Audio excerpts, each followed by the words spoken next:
मंगल भवन अमंगल हारी, द्रवहु सुदशरथ अजिर बिहार।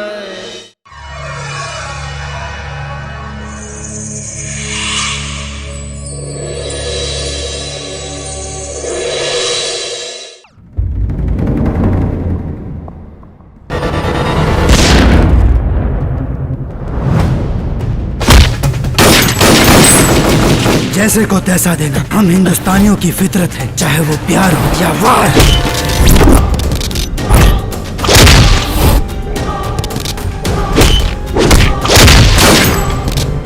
मनमस्ती में डोले, कानों में मिसरी घोले, जब love you love you love you love you हंस के ला भरवा हमर बोले, जब लव यू हंस के ला भरवा हमर बोले। हिंदुस्तानी फौजी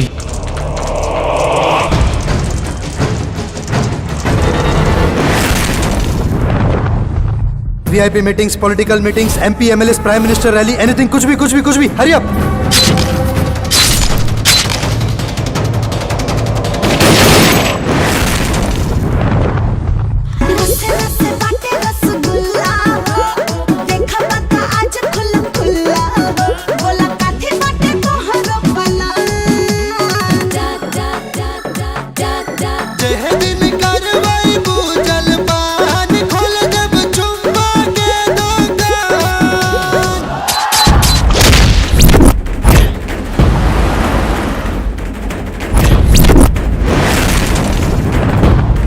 कश्मीर की आजादी और हिंदुस्तान की बर्बादी।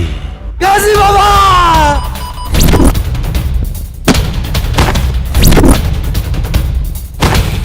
मादर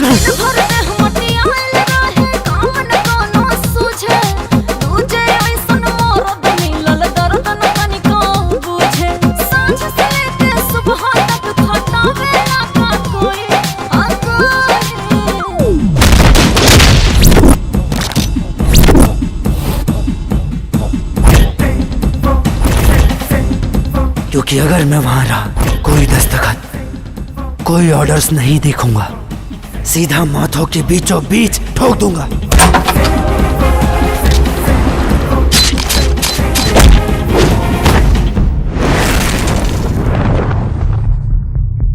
हमारी दुश्मनी देश की दुश्मनी से भी बड़ी है।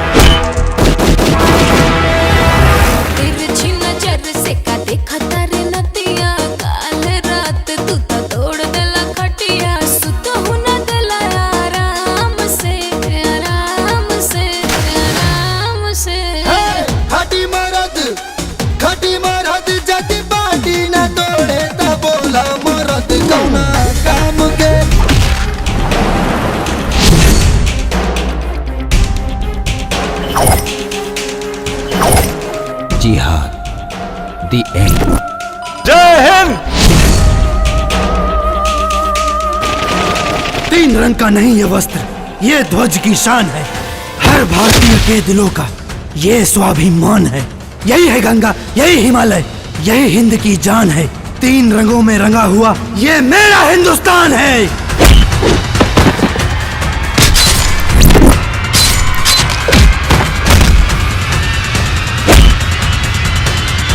भारत माता की जय।